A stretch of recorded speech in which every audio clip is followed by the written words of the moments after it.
Episode number 183 with Carlos Welch.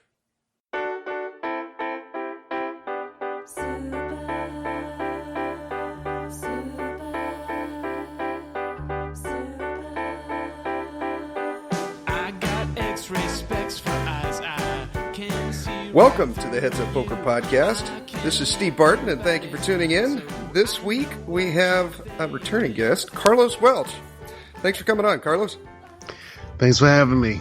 Yes, and where are you physically located right now? I am physically located at Mike Sneideman's place, a.k.a. Rampage Poker, doing a little house sitting while he's visiting his parents. Right on. And you're enjoying the lava lamp, I assume?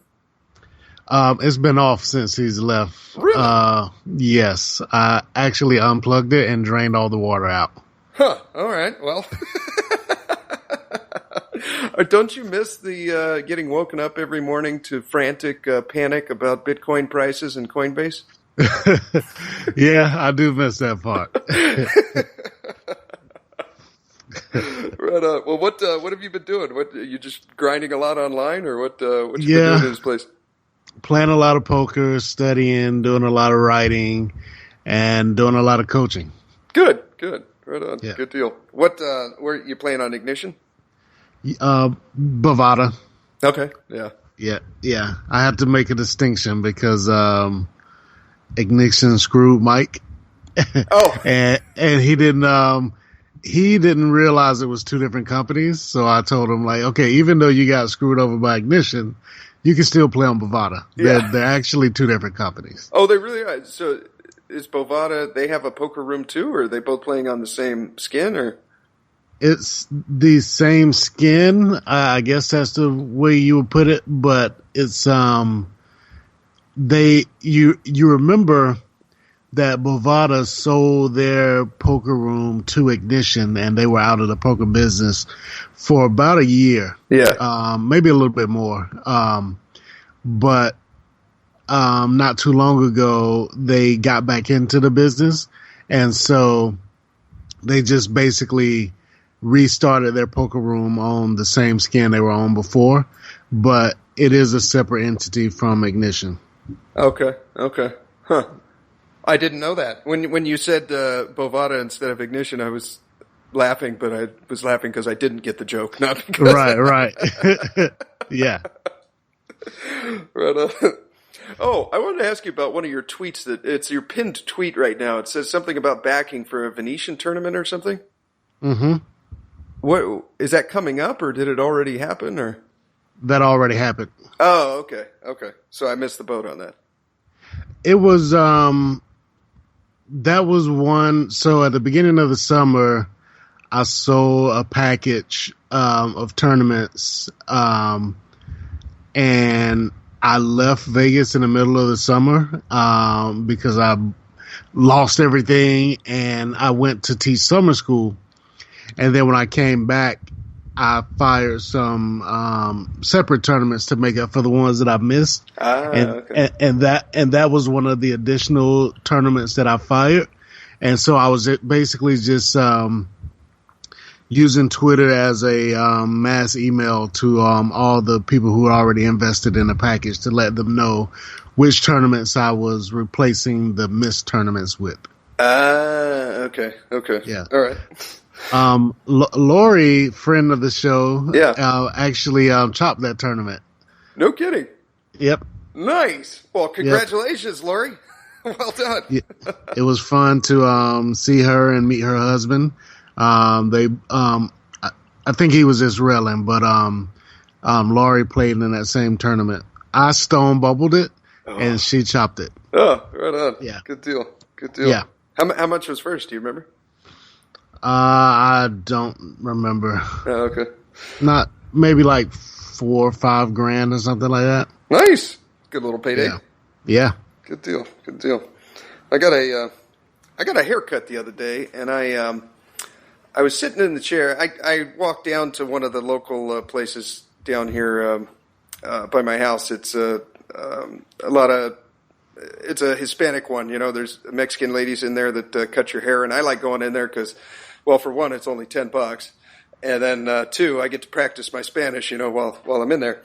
And Right. the little grandma, I think her whole job was sweeping up the hair after everyone was done. She gets up and she starts sweeping up the hair, and it made me realize that I think carpet would be a horrible option for a barber shop. You know, I don't think I've ever seen carpet in a barber shop before. Yeah, that would be ridiculous. Yeah, I think when you initially walked into the barber shop, you might not notice that anything's wrong, but as soon as you see the Mexican lady get up and try to,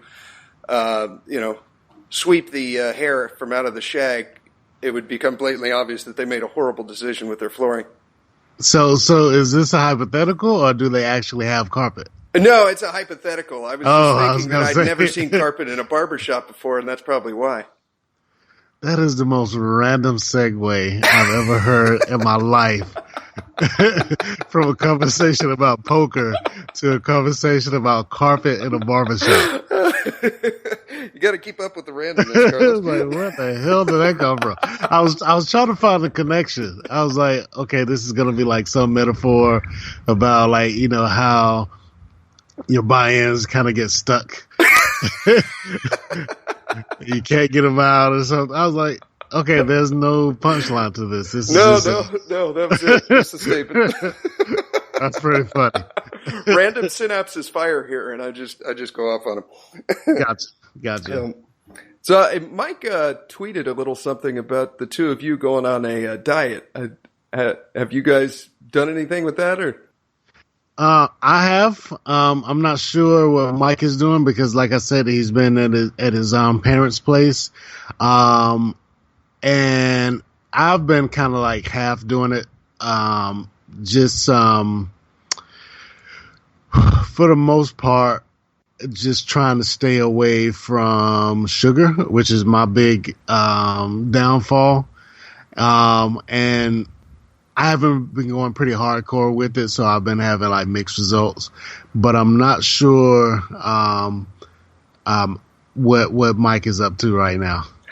The reason I'm asking, I just finished listening to a book, The 4-Hour Body. Have you heard of that one?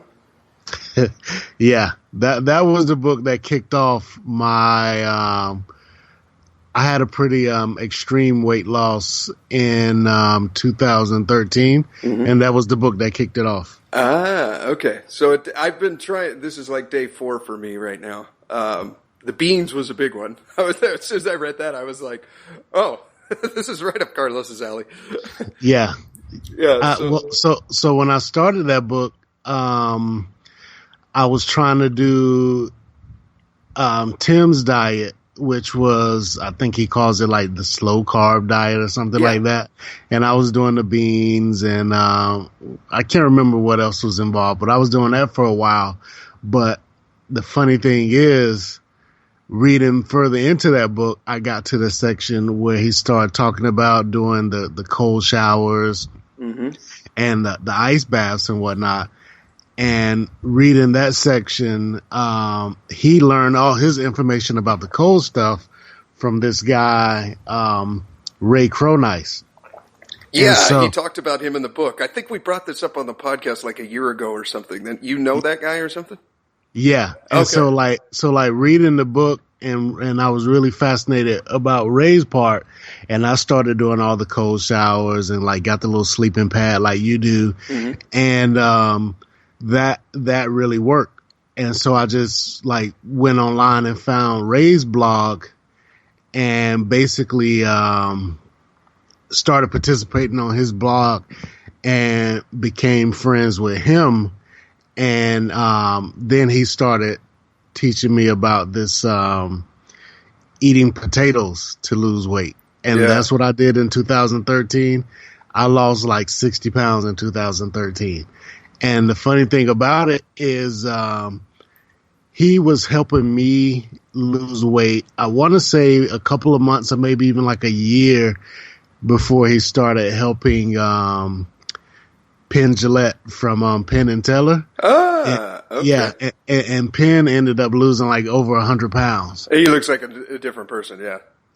Yeah. And so people, like I have several stories like this where if I just tell you, it's like that. Like sometimes I tell people these stories and I'm thinking like, there's no way anybody believes me. This shit sounds so outlandish. Like when I tell people that a rocket scientist helped me lose weight and then also help Penn Jillette lose weight, that sounds insane, but it's actually true. Yeah, it's actually true. That's awesome, dude. That is so awesome. Yeah, I learned a little bit more about the cold showers. What Tim said to do in his book is he said, hit the water first with just your face and your hair and kind of rinse it off, and then basically turn around so that the shower is now pointed at the back of your neck and your trap muscles, and stand there the whole time for 3 to 5 minutes. I wasn't doing that, but he said there's some type of I can't remember if it was nerves or something that are basically at the base of your neck and the top of your shoulders that it's brown fat. That's what it was, brown fat. Yeah, he said that stimulates weight loss faster than standing with the water hitting your chest. Yeah, I can remember reading that stuff. And I started out doing it that way, and it was like pretty hard the first time you do it. Yeah. But once I got into it, man, it was so like, it felt normal. Like I don't think I did they called it contrast showers where you do, I believe it was like 10 seconds of hot and 20 seconds of cold, and then you kind of alternate between the two. Okay. I did that for a while until I got used to it, and then after that I could go like straight cold like the whole way through and like not even feel too much of a shock. It was more, once I got used to it, it felt more refreshing than shocking. Yeah. I took a hot shower for the first time in a while, probably a couple weeks ago, and I didn't like it. I feel much better after the cold ones, and as a matter of fact, I ended up turning it to cold like halfway through because I'm like, I don't know how I used to do this. Yeah,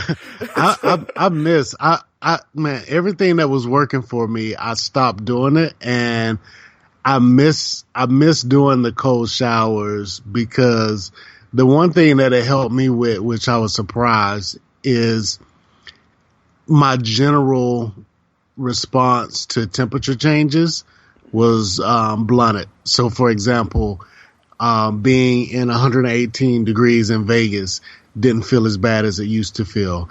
And being in like 20, 30 degrees in Portland didn't feel as bad as it used to feel. So, like, once you kind of hit yourself with the extremes in both directions, like neither one of them feel that bad going forward. Yeah. Tim, I don't think he said it in his book, but I heard it on his show or something. He said that voluntarily putting yourself through pain with a cold shower first thing in the morning makes other little things that happen throughout the day not as bad. You know, things that you can't control that happen to you when you find out that you got a bill that you didn't know was coming or whatever it is, or if you get in a little fender bender in your car. Those things are not as big of a deal when first thing in the morning you put yourself through that misery. But ironically, after a while, I don't even really notice the cold anymore. I notice it the most like when I go to my folks' house or like when I was up in Reno with Mike up in Tahoe playing the series. Mm-hmm. That water was exceptionally cold. It was freezing, but I still did it. You just get used to it. Yeah, when I was doing it, I think I took some international trips. Around that time, I think I went to the Dominican Republic, and the place where we stayed there didn't have very warm water in general, and so it was kind of like an asset for me to already be acclimated to cold showers when that's like the norm in a lot of those Caribbean places. Yeah, it's the same in Asia too. Most of them don't even have hot water, and over there it's so damn hot you don't really need it. Yeah, same thing in the islands. Yeah. True. Right on. What else is new? Are you going back to substituting, or are you just gonna? What's your plans over the next month or two? So the plan is what's funny is, so I came back from teaching summer school back to Vegas and grind a couple of tournaments at the Venetian and the Wynn just to kind of like finish up my package. And afterwards, I came out here to just, with the intention of doing like a hardcore month of like studying and grinding and dieting with Mike. And I basically like walked in the door, and as I was coming in, he was going out. He just dropped the key off in my hand, and then when he gets back, I'm basically going to be doing the same thing. So won't get a chance to spend as much time with Mike as I hoped, but so at the end of this month, I am going to go back to Portland. Okay. To substitute teach for 2.5 months until Thanksgiving, and then I'm going to go home for the holidays, probably into the new year. Nice. So yeah, I'm really looking forward to subbing. It's like the more I think about it, it is like the probably the best possible job for me. The teaching the summer school, well, actually, yeah, I guess I'll say that. Yeah, teaching summer school was not fun at all. No, they paid me 50% more than they paid me to sub, but it was like 3 times the work. So definitely was not worth it. Definitely was not rewarding. I was hoping it was going to be rewarding to get back into actual teaching, but the whole public education system is just broken, man. And so, yeah, it wasn't fun at all. So I kind of hesitated a bit because the best job for me would be tutoring. So whenever I've done like math tutoring, like private tutoring at homes, that's like the ultimate high for me. But the problem with that is I'm not completely in control of the schedule. Yeah. So I get more out of that than I do out of subbing, but just being 100% in control of my schedule like I am when I'm subbing, I think that's probably the best job for me. Yeah. Yeah. I like the one-on-one teaching more too. I see it at my job I used to teach out at the college, and we'd teach a group of 40 kids, how to be firemen, throwing ladders, pulling hose, doing stuff like that. And we'd break them up into groups of 8 or 10 and then have them for 2 hours, and then they're gone. And then you get another group of 8 or 10 and then have them for 2 hours and they're gone. Whereas now at work, I've got one rookie. And I don't teach at the college anymore, but now I have one rookie that when you have one student and you can really just, okay, for the next hour and a half, we're just going to do ladders. You can really take a kid that is, average and turn him into a rock star pretty quickly when you only have one student, Yeah. I don't know if this applies to adults in something like firefighting, but teaching teenagers, especially in math, especially teenagers who struggle with math, part of teaching is a two-way street. And so you kind of need feedback. You kind of need them to tell you when they don't understand. Yeah. And you need them to kind of participate. And teenagers in large groups do not like to do that. They're embarrassed. They just it's like pulling teeth trying to get them to talk. And so when you get them one-on-one, that they kind of open up to that. And I don't know if that's something that you also see when you're teaching adults in large groups. Yeah, I think there's kind of a tactful way to do it. They're definitely not as shy as teenagers, but yeah, you can, but one-on-one is certainly easier because then, I'm thinking of like a ladder scenario. So we'll go and throw a ladder up to a house, and throwing a ladder is basically extending it up to the roof so you can go to the roof. They'll throw it up and I'll say, okay, your spot looks okay. Can you think of a better spot? Well, how about right next to the chimney? And then if you put the ladder right next to the chimney, then it's going to be more stable.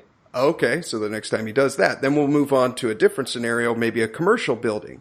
It doesn't have a chimney, but it does have these little, I'm not sure what they'd be called, but columns coming out of the concrete tilt up that they could put the ladder up. Same concept, different building. And Right. see if they just get it on the first time.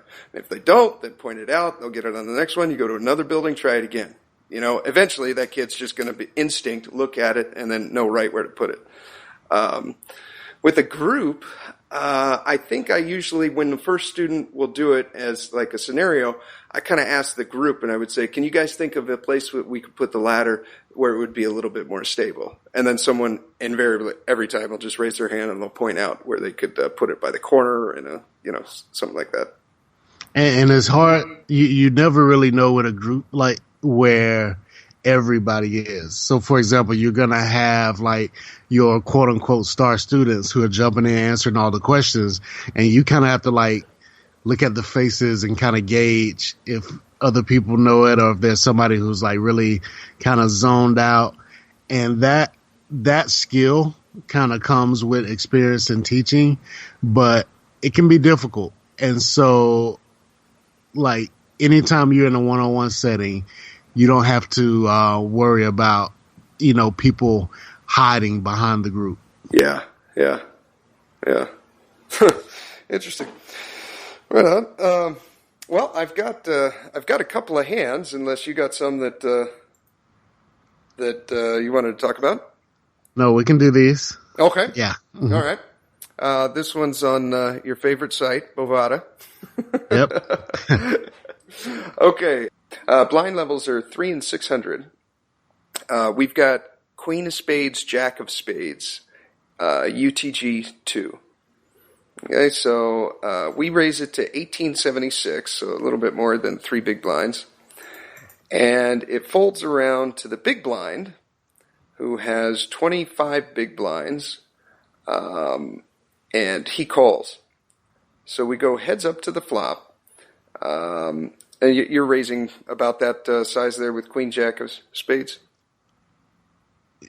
Honestly, with Queen Jack of Spades, I think I could go either way. I like the bigger raise sizing because you get 3-bet less often, the big blind defends less often, and you don't have to play post flop as often with hands that don't play well post flop. Mm-hmm. But this isn't one of those hands. This hand plays pretty well post flop, and I kind of want to play this hand post flop. So what I'll do is a range of hands that I don't mind playing post flop. I'm more likely to use a smaller open size, and a range of hands that I don't want to play post flop, I'll go a little bit bigger. And I know that I can't completely balance that, but I'll try to like maybe I'll min raise with suited Broadway hands like this, and also aces and kings occasionally. And the bigger sizing I'm going to do with more offsuit hands, or maybe suited hands with like gappers that I don't really want to play post flop, like maybe like Queen 9 suited or something like that. Yeah. And I'll use the bigger size in there with hands like that, ace king off, jacks, the hands that really don't want to see a flop. And then I'll protect that range with like queens and occasionally kings. And the good thing is that range is obviously weaker, but the response that a lot of people will have to make to that is to like 3-bet it, and it's hard to do. Even though that range is weaker, it's hard to 3-bet it when I'm 3xing, and you even go a little bit more than 3. So the thing they will have to do to exploit it is hard to do. Yeah. It's hard to 3-bet as a bluff when somebody opens for more than 3 bigs. Yeah. Yeah. So in this case, I can see a smaller raise only because it's a suited Broadway hand where I'm pretty happy to go post flop with. And what size would you do? 2 or 2.5 or? Probably just a min raise, something like that.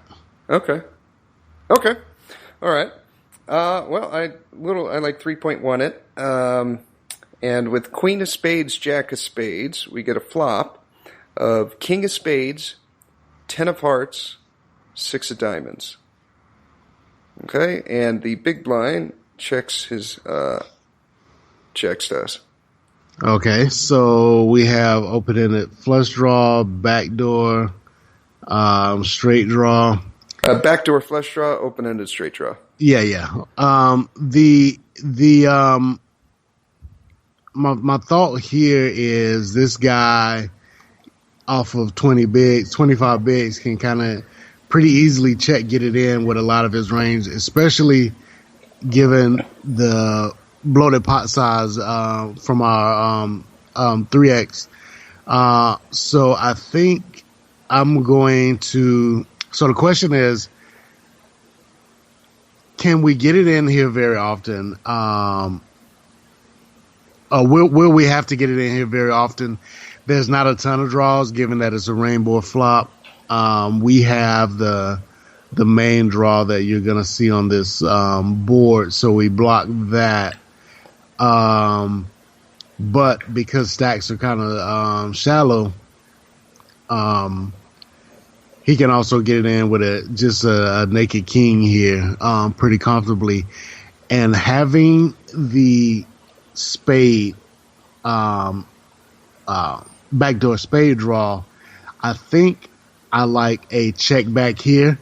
And that does two things. If we bet and he shoves, we can call, but we're not loving it. It's probably like a break-even call, not profitable.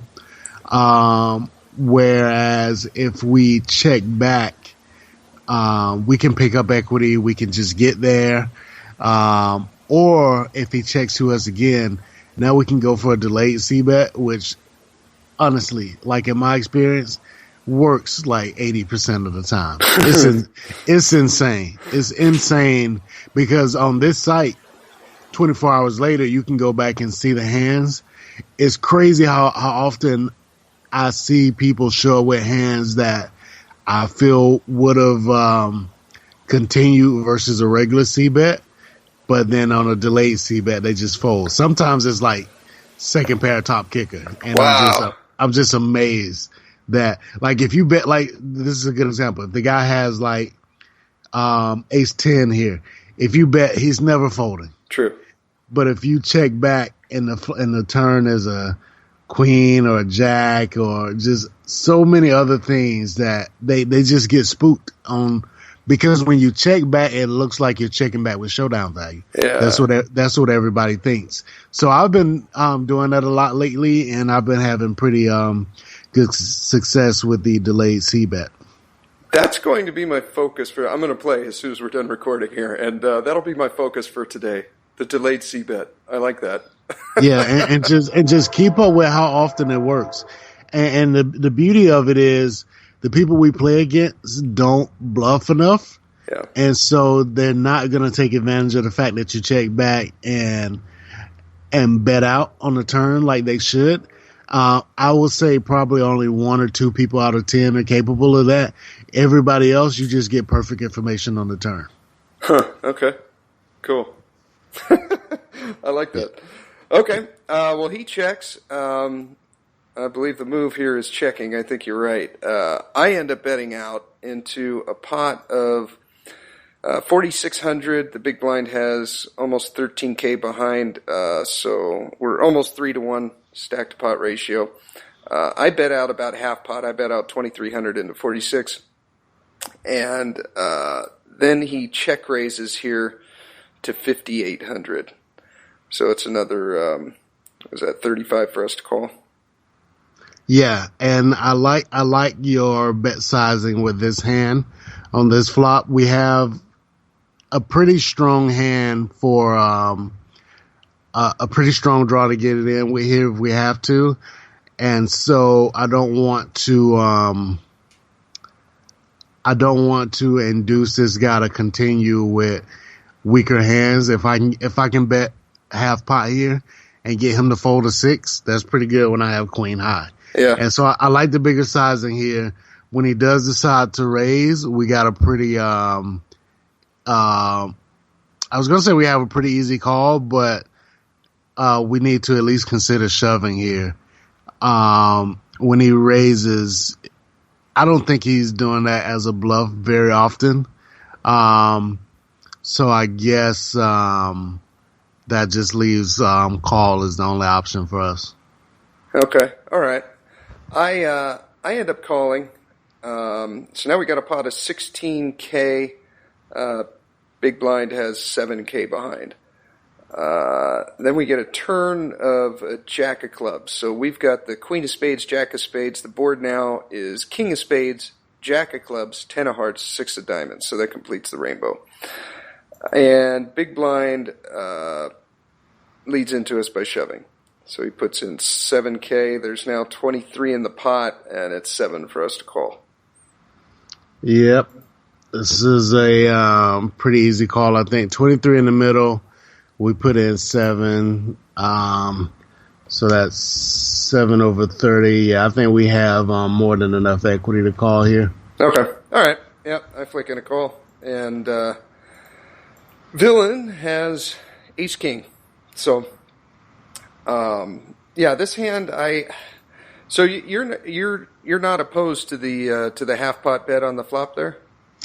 No, so basically I'm going to size my flop bets based on what I want this guy to do. So if I want him to continue more often, I'm going to use a smaller sizing. And I'm going to do that with hands like, thin value hands that can beat a 10 or a 6, or at least most 10s. Like I would do that with, like, if I was going to bet ace 10, I would use a smaller sizing because I need to get called by queen 10. Yeah. And I don't want to scare him off with a bigger sizing. I'm also going to do it with complete bluffs where I really don't care what happens. I'm just trying to, like, get him off of the very bottom of his range. And when I have a hand that I really want a fold with, like a draw, I'm going to use a bigger sizing because if I can get them off of, like, I don't think anybody's folding any 10, at least not to one bet. But you like some weird shit starts happening when you bet third pot. And so if you bet third pot, you may get called by 6.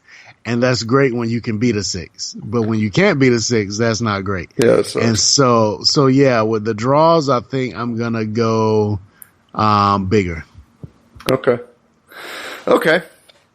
Alrighty. Well, yeah, that was that one. I've got one more.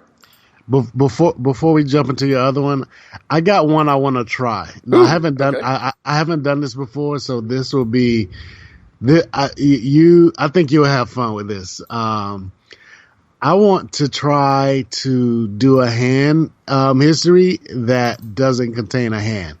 I just want to talk about okay. I just want to talk about ranges. Oh, all right. Okay. So this is a real hand from a tournament that I played at the Venetian, but I'm not going to reveal any whole cards. Okay. So, and I'm kind of doing this on the fly, so bear with me. This may be a little choppy. Okay, so a tight player opens from early position to 3x, and he has about 50 bigs. Okay. And you're in middle position with, say, like 60 bigs. Okay. And so he opens, you call, and then a calling station calls from the big blind. Okay, big blind. And he has roughly 50 bigs also. Okay. So right away, middle position, tight guy opens to 3x. What's your calling range? Okay, and then you said the loose guys in the big blind. Okay. Tight guy opens in there. What was the buy into the tournament? $600 live tournament at the Venetian. Okay. Tight guy opens in early position. And what do you remember about him? The guy who opened? Mm-hmm. kind of a nice looking middle-aged black dude that looks like he lives in a van.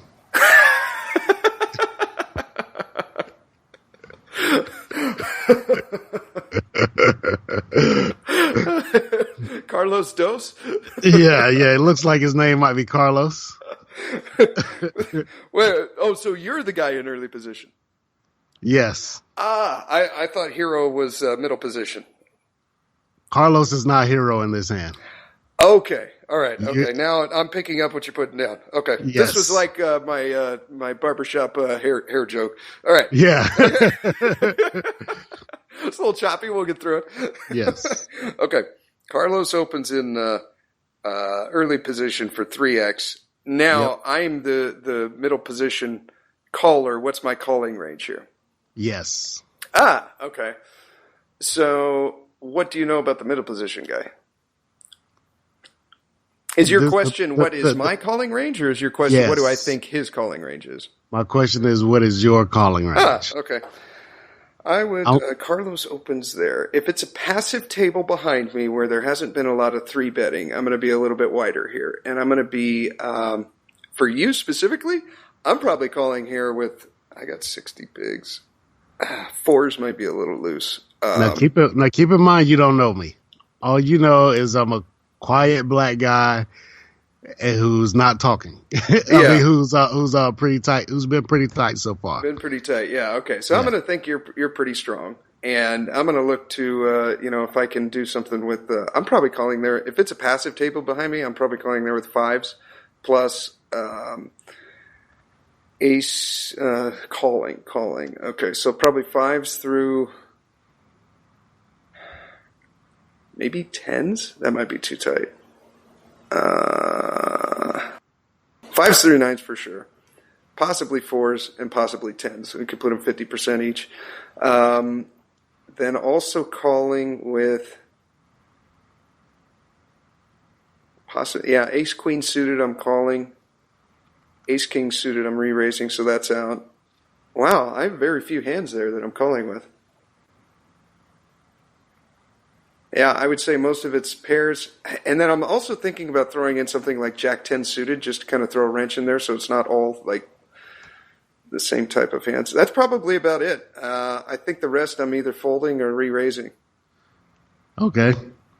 And so let me make sure I got this right. 5s through 9s, ace queen suited, and Jack 10 suited? Yeah. Okay. And then so possibly 10s and possibly 4s. If it's a passive table behind me, it is a passive table. Okay, all right. All right, so we can throw in 10s and 4s. Okay, and so you call, and a calling station and a big blind calls. Okay. And again, effective stacks of 50 bigs, but you have both players covered with about 60. Okay. Okay, so flop comes 10, 9, 8 rainbow. Interesting. 10, 9, 8 rainbow. And the big blind and also the original razor checks to you. And because you don't know your hand, I just have to give you the next action. Okay. Well, no, I can just ask you, like, okay, so are you betting any of this range here? Okay, I'm betting definitely 8s, 9s, and 10s. Let's see. So I guess I only got in there with Jack 10. Jack 10 here, I might actually check, ironically.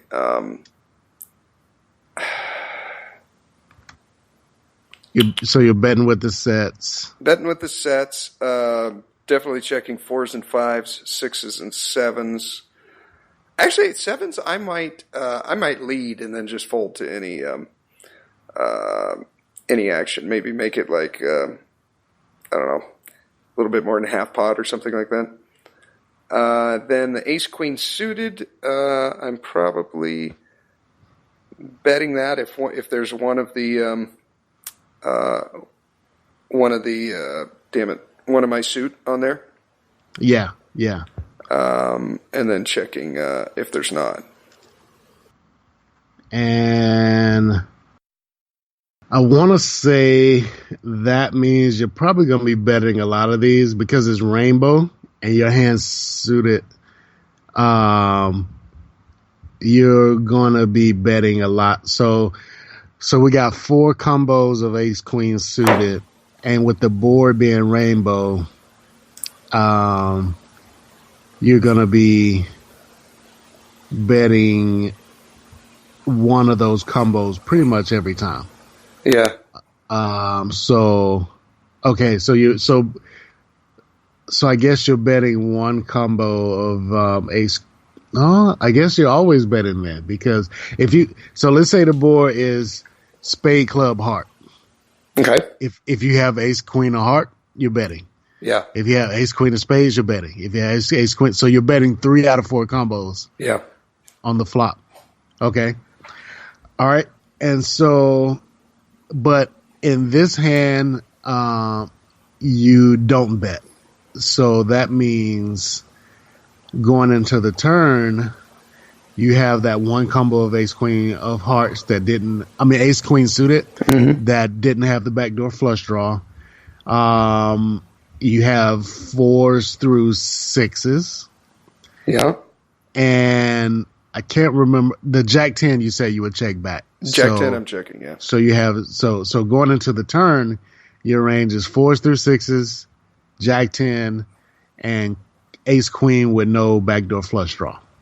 That would yeah. Yeah. So you check turn. Okay. Check turn, and the turn is check flop. Okay, and the turn is I'm sorry. Yeah, check flop, and the turn is a jack. So now on the turn, action checks to you again. Okay. All right. So I checked. So right now I have one combo of ace queen. Yeah. And I have, 16? No, not less than 16 combos, because now we have another jack out there. 12? 12. No, not 9, because there's a 10 on the flop too. So you got top 2 now. Oh, wait. I said I'm only calling there with Jack 10 suited. So there's 4 combos of Jack 10 suited. Oh, yeah, you're right. So 2. You got 2 combos of Jack 10 suited. 2 combos of Jack 10. Wow, my range is exquisitely narrow here. Okay, and then I've got 4s, 5s, and 6s because I would have bet 7s. Right. Okay, so 4, 5s, and 6s I'm checking. Jack 10, I'm checking. Ace Queen, I'm betting. Actually, Jack 10, can I bet this? Is anyone checking a queen there? Maybe the big blind would. I don't think you're ever checking a queen there, so maybe I can bet 2 pair for value. Yeah, so just to recap, you have tight player opens, you call, and a station calls in the big blind, and everybody checks both opponents check the flop, and they check the turn. Yeah. So ranges are pretty capped here, I think. Yeah, I think so. I would bet my one combo of ace queen, and I would probably bet Jack 10 for value then. And I'm checking I'm checking back 4s, 5s, and 6s, and just hoping to God you both have ace king. So no bluffs in this spot. Boy, I guess not. For me specifically, the way you described it and what we've narrowed my range down to here, I'm not turning 4s, 5s, or 6s into a bluff. Okay. So it checks around to you, and you do bet. Okay. And so given that you bet, you're betting the one combo of ace queen suited. Mm-hmm. And I think we said 2 combos of Jack 10 suited. Jack 10 suited. So you bet, small blind calls, and the original raiser raises for half his stack. Wow. And it gets back around to you. Obviously, you're not going anywhere with the ace queen. No. What are you doing with it? Are you just calling? Are you putting it in? So the big blind call. So there's like say 9 in the middle pre-flop. I mean on the flop, and you bet like 6 on the turn. So 2/3 big blind. spot. but yeah, and big blind calls. And so there's 21 in the middle, and the original raiser raises what's this number? 27. So like, say you bet 6 and he makes it like 24. Okay. 21 in the middle and you make it 24. Okay. Well, with ace queen, I'm not going anywhere. Jack 10, probably just folding. 4s, 5s, and 6s, easy fold. And with the ace queen, do you go ahead and jam or do you just call? It's only, did the jack put up a flush draw there, or did it? No. No. Okay. So if it completed the rainbow, with ace queen, I'm not gonna shove it just because, I feel like that's when they call and they either have a queen or a king queen. Yeah. But if you just call there, then, I keep in your set of jacks. I keep in your set of 10s. If you somehow played it like this, I keep all that in. And in addition, I'm going to get stacked by your king queen. But we do have a queen. We do block a few combos of king queen. And then, of course, we split with everything else. We could be splitting the money too now with the big blind, because I could see him doing this with something like Jack 9 or Jack 8 or 10-8 or I don't know, some 2 pairs in there. And with him being a station, he may call behind after you call with a 2-pair hand. He could, yeah. Yeah. Okay. So you're thinking, yeah. So Jack 10, I let it go. It's a tough fold, but but I slowly push it towards the dealer. The ace queen, I just call, I don't shove. Gotcha. So let me tell you what really happened here. Okay. In the game, you are Daryl Fish, and you snap shove. you snap shove over the bet. Okay. And the big blind hems and haws and like get pissed off and like folds. He folds his 2-pair, okay? Yes. And then action folds back around to Carlos, and he quietly mucks his pocket kings. Good fold, my friend. Yeah. Now, it was definitely not a bet with the intention of calling. It was a bluff. Yeah. But the point of this hand is I'm thinking that, and I think I got the raise size. I think the raise size might be wrong because I think I maybe made it like 18 or 20. I don't think it was 4 times the bet. I think it might have been a little bit less than that because I had about 25. I forgot to take into account the open because I know I had half my stack left when this hand was over. Mm-hmm. So maybe instead of making it like 24, maybe I made it like 20, 21, something like that. But whatever the case may be, I thought that the middle position caller would have a decent number of like 2-pair, maybe sets, maybe like for example, if he doesn't 3-bet jacks pre, I think he gets to the turn with jacks. Okay. And so that's a combo of sets, and then maybe there's a 7, like pocket 7s, maybe check flop and go ahead and bet on the turn. And I'm thinking like he really can't continue versus a check raise here with anything but a queen. Yeah. And so I'm thinking like, man, I can fold out everything but a queen, and I actually having pocket kings, I block king queen pretty hard, which is the nuts. Mm-hmm. And I could kind of like raise here to rep the nuts to fold out anything like queen. A queen is almost like a side call. A queen without the king. So I'm thinking like, man, this is a cool spot where I should be able to get both of these players off of the vast majority of their range. And it's rare that you find an opportunity to turn kings into a bluff. But I thought this was a good spot for it. And I think I'll have to look at the numbers, but I think it may have been slightly bad to slightly good, given that we see here you're folding 2/3 of your range here. Yeah. And so if you can get somebody to fold, 2/3 of the time with a bluff, then that's probably a pretty decent bluff. So I don't think, like, just hearing you go through the analysis, I kind of agree with the majority of what you said here, where he doesn't really have a lot of queens on his turn. I don't think so. Yes. I mean, he's probably, I think average players are probably calling a little bit more than I am there. Maybe I'm a little biased because I know how you play and we've played together a lot online and we talk on the show and everything. I might be a little biased to that. So maybe an average player is calling with the queen jack suited and the king queen suited there and stuff. But against you, I wouldn't do that. But yeah, even if he calls with queen jack suited, he's betting that on the flop because it's the nuts.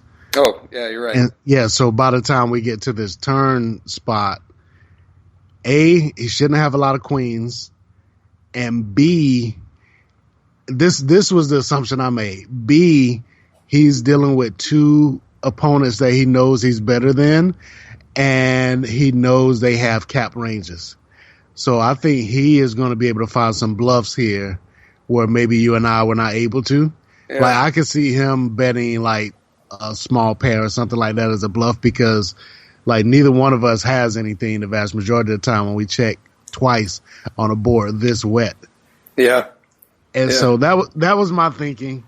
Didn't work. I think I ran into a queen. I didn't get a chance to see his hand because obviously I folded when he shoved. But I did ask him about it on Twitter, and he said that he has some bet folds in his range here, but not many.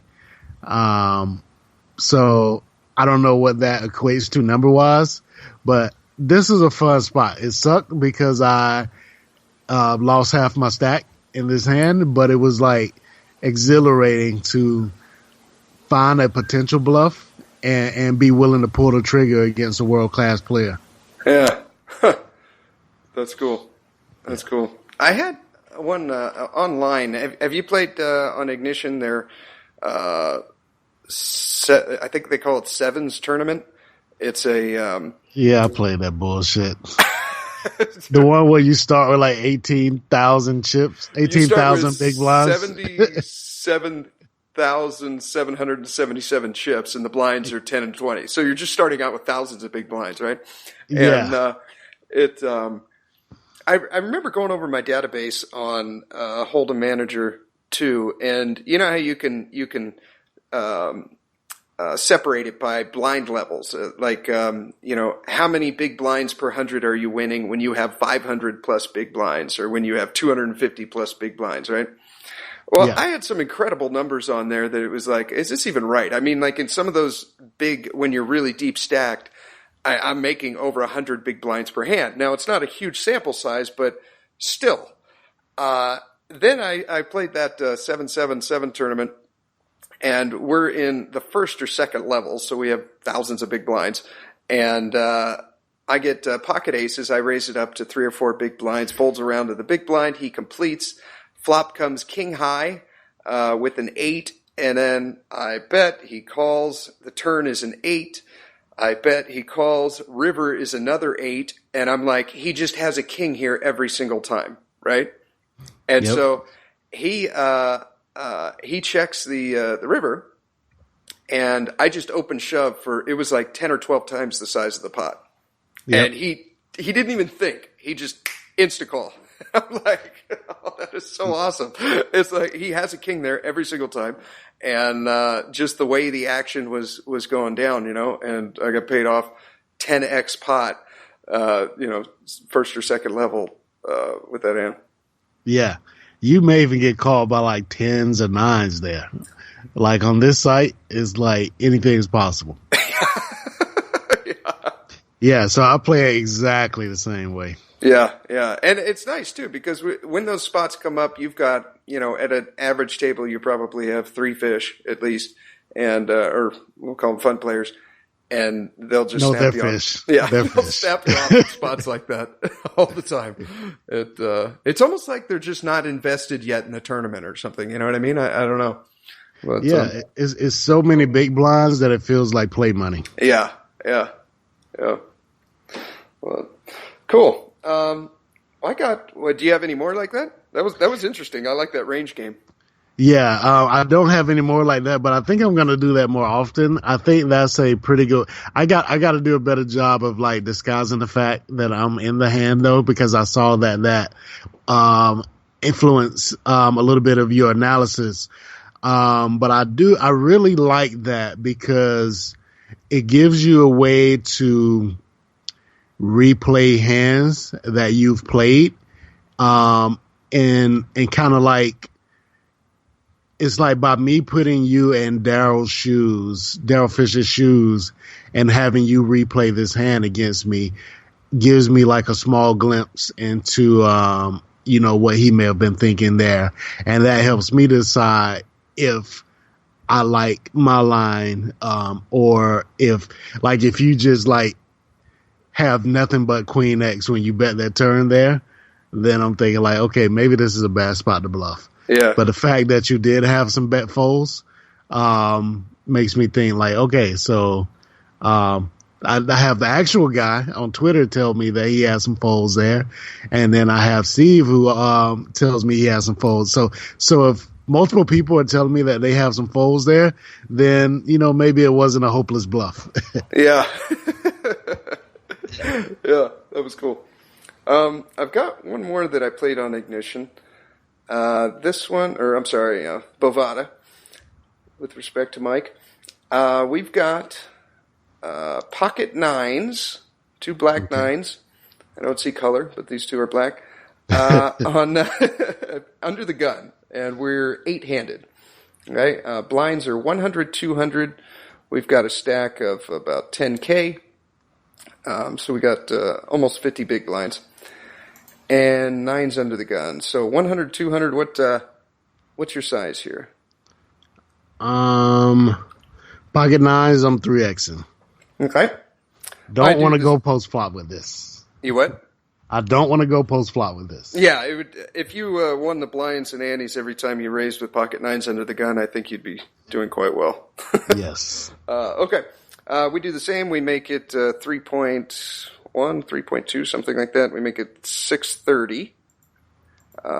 Folds to middle position, who's got about the same stack size. He's got like 9K, so we've just got him covered. He calls the 630. And then the small blind also calls. He's got us both covered. He's got well over 100 bigs. Gotcha. Numbers on middle position. We only have 2 hands, so nothing. But he's got 44 bigs. The small blind, we've got 14 hands on him, 21-7. So real small sample size. Tough to tell anything. Mm-hmm. Okay. So then we go to a flop. And with pocket 9s, we've got 9 of spades, 9 of clubs. The flop is 7 of clubs, 6 of clubs, 4 of clubs. Pot is 2,100, and we've got 9,000. Middle position has 8,000, and small blind has 20. Definitely check. Mainly because just as a vacuum, just fundamentally, when you are out of position, especially in multi-way pots, you should be checking like the vast majority of your range. And the only thing that you should be betting are hands you don't mind bet folding or hands you don't mind bet calling. And this one is in neither of those categories. So by default, I'm going to be checking here. Okay. Like even before you said the flop, in my mind, I'm thinking I'm probably going to be checking. Okay. Yeah, I forgot to mention the small blind checked. Okay, can you say that again? I feel like there was a golden nugget in there, and I might have missed it. Okay, so the simple way to put this is, and you know what, I'm gonna defend Ed Miller here, Okay. because I'm tired of people bashing Ed Miller's book Poker's 1%. Okay. Like everybody always talks about, oh, in this book Ed Miller said to always bet 70% of your range from the previous street. That is not what he said. He said that is what you want to do when when you have all favorable conditions. But once you start to get unfavorable conditions, you have to bet much less than 70%. So a favorable position would be like opening under the gun and having the big blind call you. Yeah. In that case, you should be betting 70%, probably even more. But 70% if you want to be balanced. But in this case, we get called by somebody who has position on us. That's one strike against us. The other thing is we get called by the small blind who we have position on, but it's not like his range is super wide from the small blind, and he has us covered. So there's like 2 more strikes. So we're in a multi-way pot out of position. Whenever that's the case, you need to be thinking check first. And the only hands that you should be betting here are hands that you're happy to get it in with, or hands that you're happy to bet fold. And you shouldn't have a ton of bet folds here, because I don't think this is a great bluffing spot. So even if I had a hand that I want, like something with just 0 equity, I'm not thinking that I could bet small and get them off of a big portion of the range anyway. And so I'm not even going to bother bluffing with, like, say, ace, king of spades. I'm just check folding that hand. So those are the type of hands that could conceivably be bets because you don't mind bet folding those to a raise. It's like no sweat off your back. Yeah. But if you bet here and you get raised, any hand where you have to tank after you bet, you shouldn't be betting. So great. Yeah. So if you bet and you don't instantly know what to do, then, don't bet. Yeah. I love seeing that live at the poker table when somebody raises the guy's big blind and he shoves for 15 bigs and the other guy tanks. It's like, yeah. You saw his stack. There's probably 1 or 2 things he's going to do here, or 1 of 3, fold, call, or raise. You didn't consider the all in there. Right. How did you not know that was coming? Fours don't look so good right now, do they? Yeah, it's insane. You see it a lot too. Yeah. Okay. That's some sound advice. I wish you were there when I was playing. I into a pot of 2K after the small blind checks. So again, we got 2 black nines, and the flop is 7 of clubs, 6 of clubs, 4 of clubs. Into 2100, we bet 1200. The middle position calls, and the small blind folds. Okay. Okay. Turn is 4 of diamonds. So the board is now 7 of clubs, 6 of clubs, 4 of clubs, 4 of diamonds. Actions on us. There's 45 in the middle. 45 in the middle.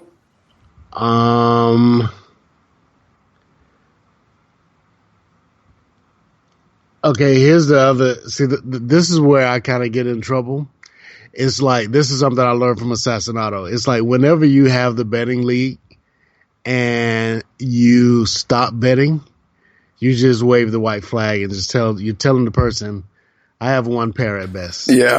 Feel free to bluff me off of it. And so I almost don't want to do that, but I also don't want to keep betting. Like,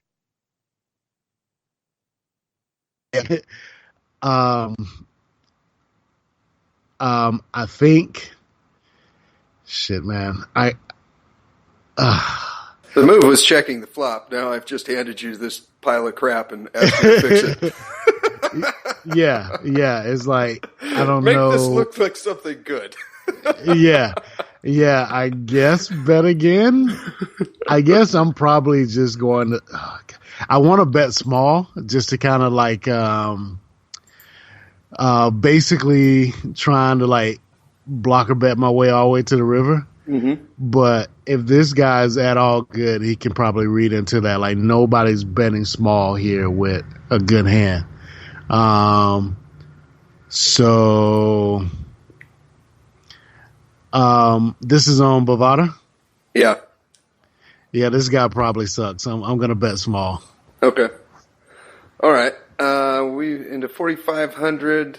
We bet 2K. Smaller than that, would you go like 15 or like 11?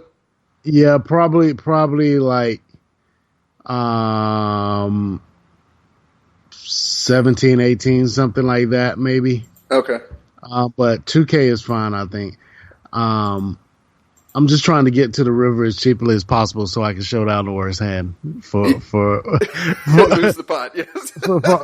so I can lose it cheaply. At least I'll know I didn't get bluffed. Right on. Okay. So we bet the 2K. He calls. Pot is now 8,400, 8,500, and he's got 5K behind. The river is the 10 of spades. So final board with 2 black nines. We got 10 of spades, 7 of clubs, 6 of clubs, 4 of clubs, 4 of diamonds. 85 in the middle. Mm-hmm. I guess I'm probably going. We started with 10K here. Jeez, we're gonna end up putting half our stack in. So what do we bet 2 on the turn?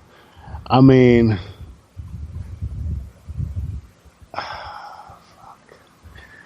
I guess I'm gonna bet like 3K. We don't have much behind, do we?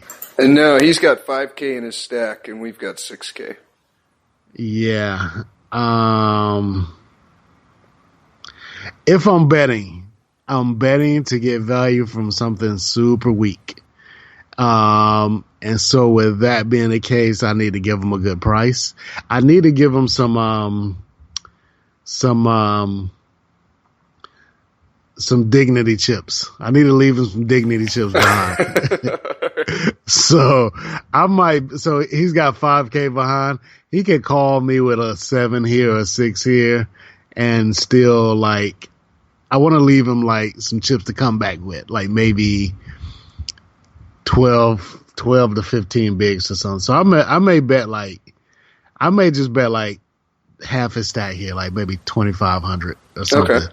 Just something like I don't want to bet so much where he looks down and say, if I call here, I'm only going to have like 8 bigs left anyway.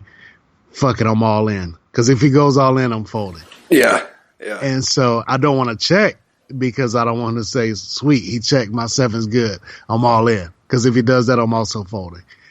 So looking at it, I'm probably going to bet like 2,500 here, something like that. Okay. And if he can shove over that, then I guess he just earned the pot. Yeah, we're just never good, I think, if he doesn't. Okay. Yeah. Okay. I don't do that either. I check, and then he shoves all in. Now we're hating life. Feels like a fold to me. Yeah. Okay. You're dropping it? Yeah. Because I don't think we beat much. We're getting this is where Mike would say, "Oh, but you're getting such a good price," and I'm thinking it doesn't matter. He's not going to be bluffing often enough, and if he is, the average player in this field, if this guy is, the average player in this field isn't. So this is where I either check fold or I check call, and then I pull up the sticky note on my screen and put some more asterisks. I don't know how to say that in plural. I don't know. I've never had to say it. Yeah, put some more asterisks. Yeah. Next to the note on my sticky note that says, "Do not call Rivers, you fucking idiot." I already have like 7 of them on there, and I'll probably just add 3 more after calling this in. Well, yeah, I can highlight my note because I called. And, yeah. I don't know. I guess I convinced myself that he has to turn the ace of clubs into a bluff. Like if he had, I could see a lot of his range there as being like ace king, ace queen, ace jack, ace 10 beats us now, so I guess that's out the window.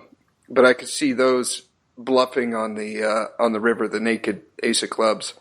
But he's supposed to, but I would say the average player on this site doesn't do what they're supposed to in this spot, especially given that everything we know about him so far just screams passivity. Yeah. And so I wouldn't be surprised if he checked back here with like something that you beat, or something that I guess that's what I'm trying to say. I wouldn't be surprised to see him check back with the ace of club here, either thinking it's good or in his mind not even thinking on that level. It's like, well, I tried to get there and I missed. Next hand. Yeah. Okay. Yeah, I end up flicking in a call, and then he flopped the nuts. He had ace jack of clubs. Yeah, prime example. That's a hand he probably should be 3-betting, but because he's passive, he's just check calling down. So anybody who's so passive that they don't 3-bet that hand, they're probably not bluffing rivers enough. Yeah. Cool. Right on. Well, thank you, Carlos. That was fun. Yeah, that was fun. Good deal. Yeah. And if people want to get a hold of you for coaching, where can they do that? They can go to my website, which is mediocrepokercoaching.com, or they can find me on Twitter, which is hiphop101 trivia. Right on. Cool. Well, thanks for coming on the show, Carlos, and I wish you luck with the lava lamp and in Mike's place. Thank you. It's been fun. And thank you for tuning in. And here is your weekly motivational speech. The most important thing to do first thing in the morning is get yourself in a powerful state. If you're in a great mood, you will produce great results. You will have a great day. The better your attitude, the better the results you produce. The better your attitude, the better you can handle, overcome, and thrive through challenges and difficulties that come your way. So get yourself in a great mood. Do whatever it takes to get that feeling first thing in the morning. Whatever works for you, meditation, reading, gratitude, music, exercise. These are all good options that get you in state. When your mind is positive and clear, you can handle just about anything, can't you? And when you can face challenges with a clear mind, they lose their power. They no longer halt your progress. They no longer have a strangle over your day or your life. You simply choose the best way to move forward and move on. Most people don't start their days like this. Most people aren't happy. Don't be most people. Be the minority who start their day with positive expectations.